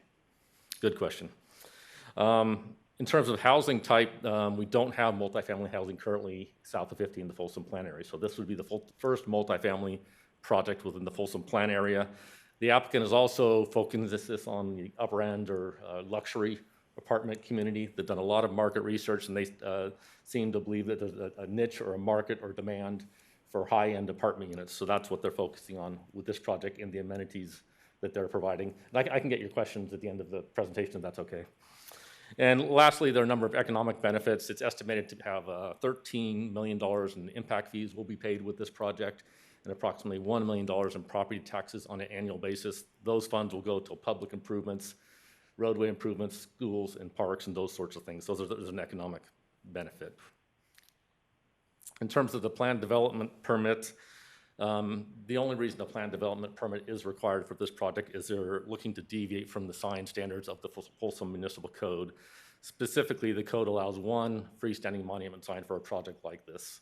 The applicant is seeking approval for it to have 2 monument signs, one at each of the 2 project locations, and staff is fully supportive of this request. And as you're aware, we're going through a rezone process right now where hopefully we clean up these types of issues. I would also note the project conforms with all development standards established for the MHD district within the Folsom plan area. And I'll talk about site design and the architecture and design of the building shortly.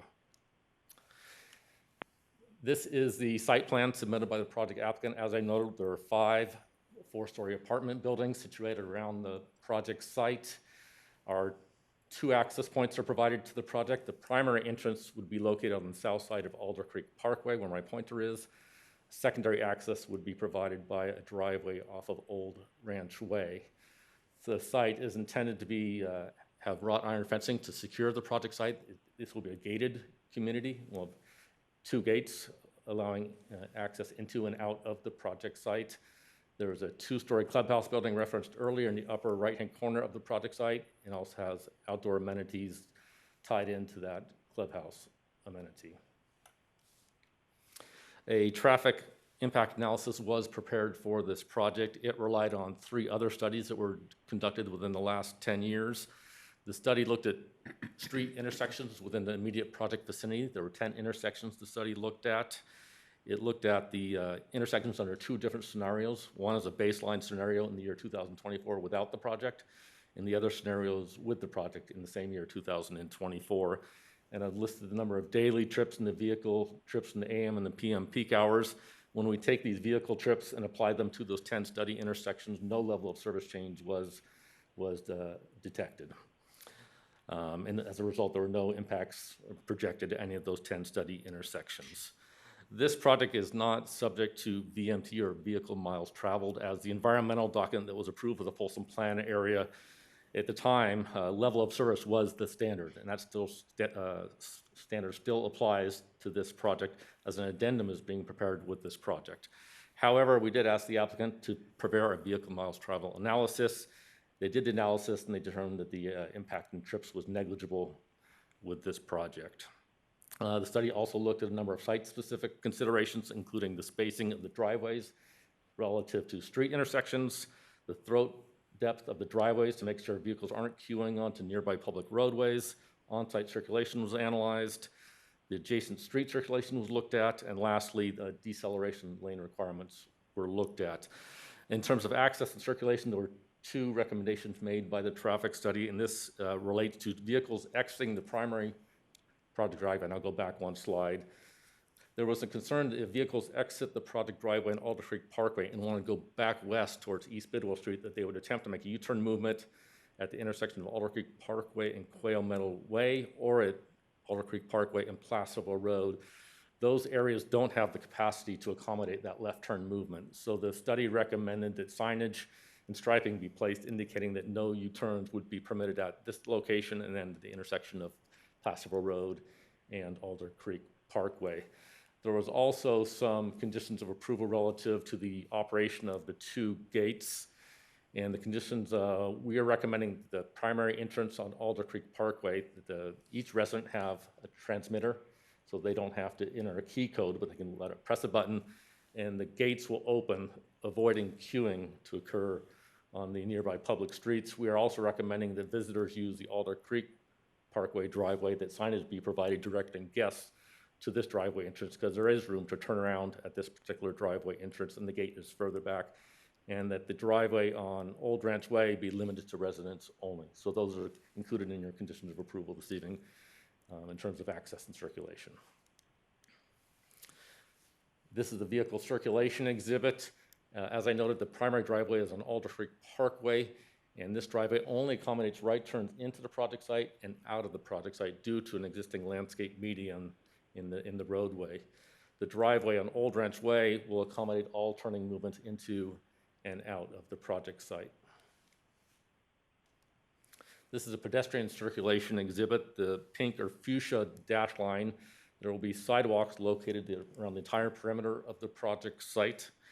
The blue dashed line shows pedestrian walkways and connections within the project site. And then lastly, the gold colored lines represent pedestrian connections within the project site where pedestrians cross drive aisles. And then around the 4 intersections surrounding the project site, we'll have crosswalks for each of those 4 intersections. In reviewing this project, the Planning Commission expressed a desire to have additional pedestrian connectivity internal from the project site to the intersection down here in the right corner. And the reason they want an additional pedestrian connection there was we're going to have a future school to the south. And so we'll have 3 pedestrian connections to the adjacent sidewalks, one at the primary driveway on Alder Creek Parkway, one here at Old Ranch Way, and then we added a condition of approval to provide a 3rd access point to the sidewalk near this particular intersection. In terms of architecture and design, I'll share some pretty pictures with you, but we have 5 4-story buildings and a 2-story clubhouse building.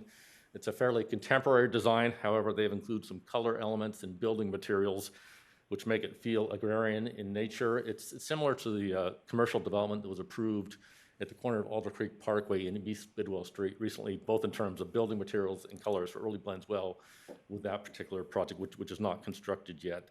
The buildings are rectangular in shape, as you saw by the site plan. There's a number of unique design elements in terms of building heights and recesses and projections, which create a lot of visual interest for each of these buildings, as well as for the clubhouse buildings. The primary colors are earth tone. A lot of tans and browns are heavily utilized, but there are some accent colors which do provide a little brightness as well. The project is subject to the Folsom Central District Design Guidelines, and I've listed a number of the recommendations from those guidelines, and these are guidelines that staff utilizes in evaluating and reviewing projects. And here we are with our building elevation. Again, as you can see, we have varied building heights, and it's tough to see this. I'll show you some rendering shortly, but there are a lot of projections and a lot of recesses within this building, which create a lot of interest. We also have multiple building materials and obviously a varied color palette, although it's generally earth tone in nature. And here are some renderings provided by the project applicant. On the upper left, this would be a view from Alder Creek Parkway, looking towards the clubhouse building and the apartment buildings. On the right, this is a view of the clubhouse building. In the bottom left, this is your view from Old Ranch Way, looking north at the apartment buildings. And here's another view showing the clubhouse building in relation to the apartment buildings. Lastly, this is the color and materials board. As I mentioned, we have the stucco as one of the building materials. We also have a number of different types of stone and steel, metal canopies, and wrought iron details and the fencing. And in general, we think the color palette is consistent with the recommendations of the design guidelines, and we think they have taken to heart the recommendations of the design guidelines in terms of the architectural elements provided in these building elevations. Last entitlement I referenced earlier, there's a minor administrative modification. They are proposing to relocate 62 allocated dwelling units from other parcels within the Folsom Plan area to the project site. And the reason for this is they need the extra density to accommodate the project. And then they are also relocating other units among other parcels. Primarily, they're moving units out to this parcel to the southeast. St. Anton is in the process of purchasing this property and are planning to do an affordable project at this location, so they needed the extra density here. So that's also part of the MAM, or the minor administrative modification. An addendum was prepared for this project by Ascent Environmental, and it did not identify any new impacts that weren't previously anticipated with the original EIS for the Folsom Plan area. I would note that we have a mitigation monitoring reporting program included as a condition of approval. That's condition number 40 through. And of note, there are a number of traffic-related mitigation measures that apply to this project, and they're mostly payment of fees. And those fees goes towards improvements, not only in the Folsom Plan area, but in other portions of Folsom, even within the county. And this project is subject to all of those applicable traffic and other related mitigation measures. The project was reviewed earlier this month by the Planning Commission. No members of the public were present or spoke on the telephone regarding this project. The commission debated a number of issues and were very, very curious. They discussed the site design. They approved the site design. They were interested in the pedestrian circulation. As I noted, they want a little extra connectivity to the school site to the south, so they added that condition of approval. They're inquiring about renewable energy. This project does have solar at the pool facility. There are also electric vehicle charging with each of the garages in the apartment buildings. There's also charging stations in the parking lot area, and they also are providing cool paving. So they are certainly hitting their goal in terms of renewable and alternative energy solutions. Bicycle parking, if you noticed, the Folsom Plan area has a different requirement for bicycle parking spaces, and so this project is actually required to provide 180 bicycle parking spaces, which is much different than the standard we would apply to projects north of 50. So the project has provided those spaces. There's bike areas within each of the buildings. There's bicycle storage spaces outside the buildings. The one area the project did not provide parking spaces was the clubhouse facility. And so staff has recommended that bicycle parking spaces be provided at the clubhouse facility.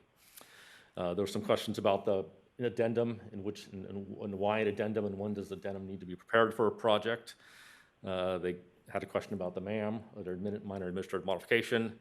And lastly, they had a question about inclusionary housing requirements. And as the council is aware, rental communities currently do not have any requirement for inclusionary housing. The Commission was unanimous in their support for the project and voted 7-0 to recommend support of the project to the council this evening. This is a photograph of the project site looking northwest. And with that, staff does recommend approval of the entitlements included in your packet this evening. As always, I'm happy to answer any questions you have, and I hope the applicant and their team has also heard this and is on the phone call as well this evening. Gotcha. This is a public hearing, so if you have any questions that are clarifying for our staff, now would be the time for the council to ask those. Opining about the value of the project, we can save for after we have public comment. So YK, any questions? I know I forgot to ask this. It popped in my mind. That's why I was raising my hand. Is this project is going to be anyway accounted, all those housing elements is going to be approved, 6,565 homes we supposed to build in next 8 years? Are you talking about the RENA numbers and the RENA requirement? We anticipate this project has actually been in for about 2.5 years with the city of Folsom. So we anticipate this project being built with market rate apartments, so that we did not include this project site in that calculation for the RENA requirement. Okay. Madam Vice Mayor, any questions? Rosario? Is it okay to comment? Let's do the public comment first, and then feel free after that. Questions, Carrie? Nope, I'm good. Okay, terrific. I have two quick ones.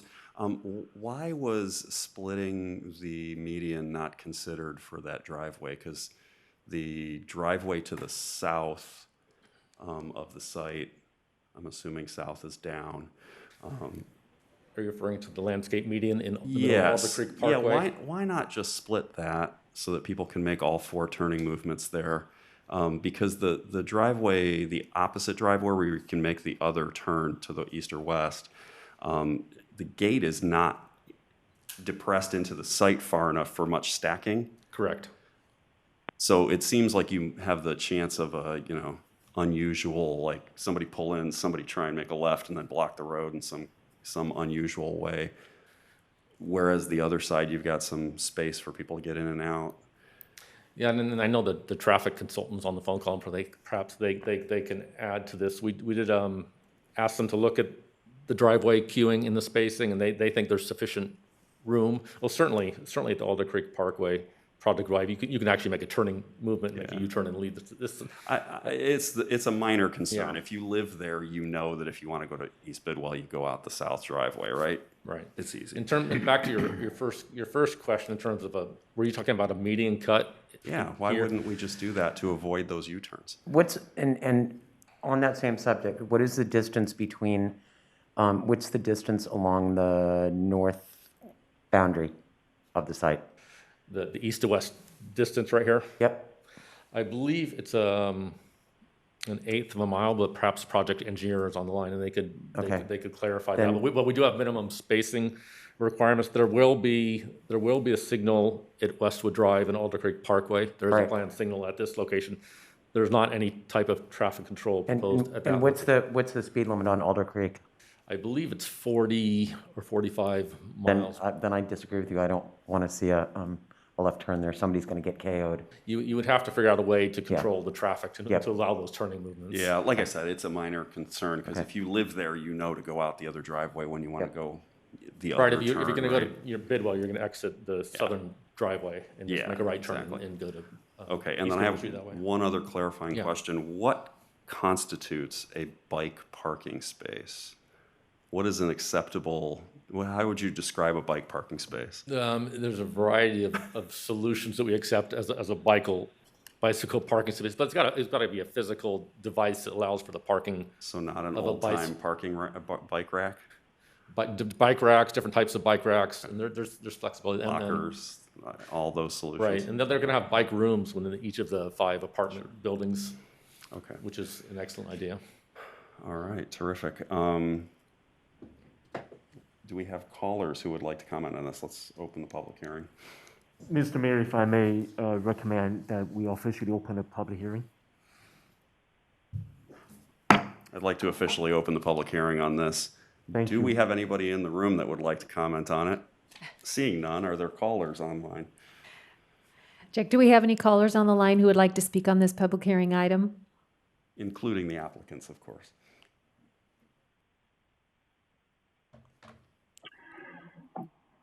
Hi, this is Nicholas Rule with the applicant. Just want to make sure this is coming through. Hi, Nicholas. Yes, we can hear you. Go ahead. Hi, I just wanted to thank the council for their time this evening, for the opportunity to bring our project forward. I want to thank the few of you that we were able to meet individually to present our project. I don't have anything further to formally present, but just wanted to let you all know that we have our entire team here tonight, as Steve mentioned, to answer any further questions you guys may have. So just wanted to say that, and thank you again. You're welcome. Thank you. Anybody else?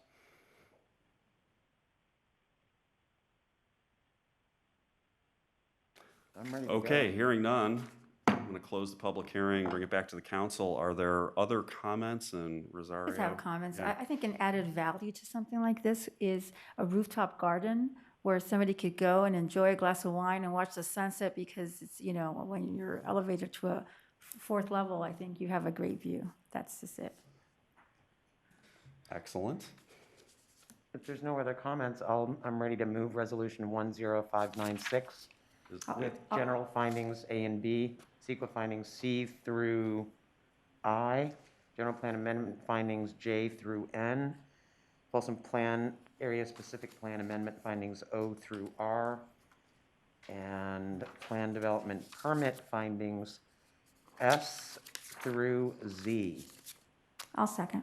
Does that capture everything, Mr. City Attorney? And I'll just make a quick comment. They actually do have a rooftop area, and the amenities in this project are fantastic, from a dog park to dog washing stations in each building to bike storage in each building, and really great public spaces, including rooftop areas.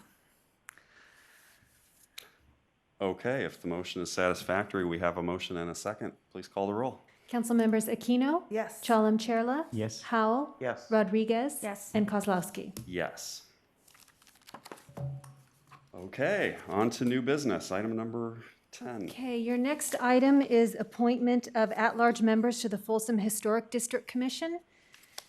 As you may recall, your council heard this item earlier this year, early in January, and we had to re-recruit for business owners related to Sutter Street, for owners both within the Sutter Street sub-area and outside the Sutter Street sub-area. So you do have a ballot if you want to fill out your ballot and pass it down. Well, I'm just wondering if we even need to do this for the business outside the Sutter Street sub-area, because since we only have one person. We have just a single ballot, so. Okay. Yeah.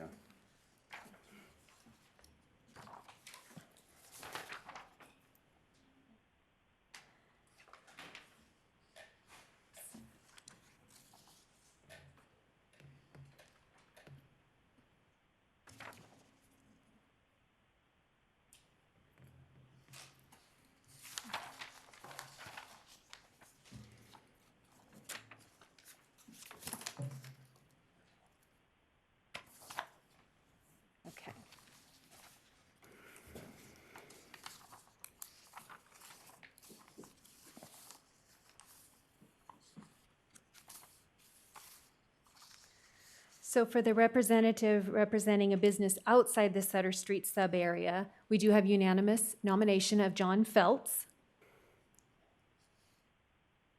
And for the representative who owns a business within the Sutter Street sub-area, Councilmember Rodriguez votes for Mark Descalos. Councilmember Howell votes for John Volz. Mayor Kozlowski votes for Mark Descalos. Councilmember Chalem Cherla votes for Mark Descalos. And Vice Mayor Aquino votes for Mark Descalos. So Mark Descalos will be appointed, and John Volz. Okay, congratulations to John and Mark. John Voles, please stay involved. We need your help too. Thank you. Next item. Your next item is appointment of at-large members to the Landscaping and Lighting District Advisory Committee. This is a committee that has a variety of ongoing vacancies, and so we bring these applications to the council as they are received. In this case, you've received 2 applications for residents of 2 different districts. Dinah Collins, who's in the Folsom Heights, California Hills District, and Bhavik Vyas for the Broadstone District. So we didn't offer ballots because there was just 1 applicant for each district, so Okay, a motion would be in order. I'll move the 2 applicants. I'll second. Okay. Okay. Let's just do a voice roll call then. Yes. Council members Aquino? Yes. Chalem Cherla? Yes. Howell? Yes. Rodriguez? Yes. And Kozlowski? Yes. Thank you. We will consider those individuals both appointed. Okay. City manager report. Thank you, Mayor.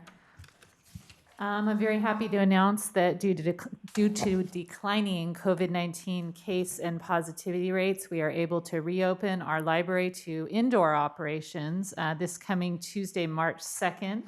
The library will be open from 12 to 6 on Tuesdays and Wednesdays every week, and from 10 to 4 Thursday through Saturdays. And every Wednesday at 11, we will have a special hour for senior citizens and those who are medically compromised. The city will host a virtual community meeting for the Highway 50 Empire Ranch Road Interchange project from 4:30 to 6 tomorrow. The city of Folsom, in cooperation with Caltrans, is proposing a new interchange on the Sacramento County, El Dorado County line between the existing East Bidwell Street interchange in Folsom and Latrobe Road interchange in El Dorado Hills. The meeting will be held virtually over Zoom, and the public is encouraged to register in advance. Please visit our website to learn more. Sacramento Regional Transit is offering free transit rides for everyone who needs to get to a scheduled COVID-19 vaccine appointment location within SACRT's service area beginning this coming March. To ride free, you will only need to show a COVID-19 vaccine appointment confirmation in the form of an email, text, or vaccine card, which will serve as valid fare on that date. Visit sacrt.com/vaccine to learn more. And that's all I have, Mayor. Thank you. Comments from the council? YK, anything? I'm learning about the city, going around and meeting people. But I just want to make a request. I just want to, maybe mayor and vice mayor end this meeting in recognition of Mr. Paul Hayes, who is the great man. I know him from state, and I just want to make sure, my colleague is here, end this meeting in recognition of Mr. Paul.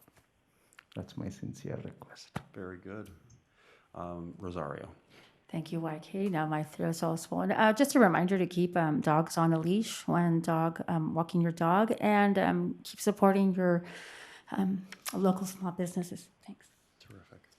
Carrie? Again, just a reminder that, the lights really do apply to you. I was on Oak Avenue yesterday, and I could not believe that a truck, a white full-size Ford extra cab pickup truck on Oak Avenue at the pedestrian crossing blew past stopped vehicles to go through that pedestrian crossing through the red light, and then again at South Lexington. I was in shock. The only thing that surprised me at that point was that the person actually stopped at the light at Oak Avenue in East Bidwell. because he was, you know, waiting in the same line that everybody else was in, but yet blew past these vehicles to run 2 red lights. So that's the kind of stuff that's going on. So please be careful. Don't jump on the light, because it could lead to a miserable ending to your day. There's not a lot of, all the news at Regional SAN is good news. We had a meeting 2 weeks ago. We are in the process of recruiting for a new director because Prabhakar is going to be retiring this summer, or later in the early fall, actually. So we have a subcommittee meeting to evaluate that process tomorrow. Things are going well at Regional Transit. And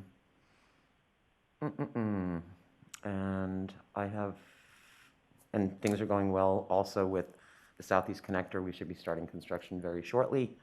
So all of that is good, and all we're doing right now is focusing on trying to get support for grant funding and other funding opportunities for construction along other portions of the Southeast Connector alignment. But, you know, just really happy that the Folsom portion is going to be the first one that will be completely finished. So that's all good news. Fantastic, thank you. No report. Not much to report from SACOG. We are kind of at the start of the year where the funding cycle is going, so we will dig into what projects to help with funding for. One that will be of great interest for the connector and for us personally in Folsom is the realignment of Scott Road. So that's one that we jointly are pursuing at SACOG and with the connector. And I know that all of the residents in Rancho Murrieta are desperately seeking the realignment of Scott Road. It also is also valuable to the city because it allows us to be that much closer to having the new courtyard built. So it's good in that way. So. And if, you know, and to be honest, the other huge benefit for the city of Folsom is many of the people who live in Rancho Murrieta shop and patronize businesses in Folsom, and I'd like to make that a much safer road for them to travel on. I don't know if any of you have ever been out there in the winter when it's raining a lot. It's miserable. I don't recommend doing it at night because there's very few lights out there, and in the event of a heavy rainstorm, that roadway completely floods. Yeah. Okay, very good. I would just like to leave everybody with a collective attaboy and a caution that all of the things that we have been doing to try and tamp down the COVID pandemic have been working recently. So continuing to wear masks, continuing to social distance, continuing to do all of those safety measures is something that's got to be part of our lives for the foreseeable future. As the vaccine gets more widely distributed, we'll have the opportunity to back off on those things, but that's coming later rather than sooner. And I am deeply connected to youth sports myself as a coach, and the go-ahead to start with youth sports that tentatively was handed out by the state during the past week. We need to be very cautious about how we plan those events and how we interact with, primarily how the parents interact with the other parents so that we don't create spikes that we don't want. So with that caution, I will bring the meeting to a close, and it is my honor to do it in memory of Paul Hayes. At 8:27, we are adjourned.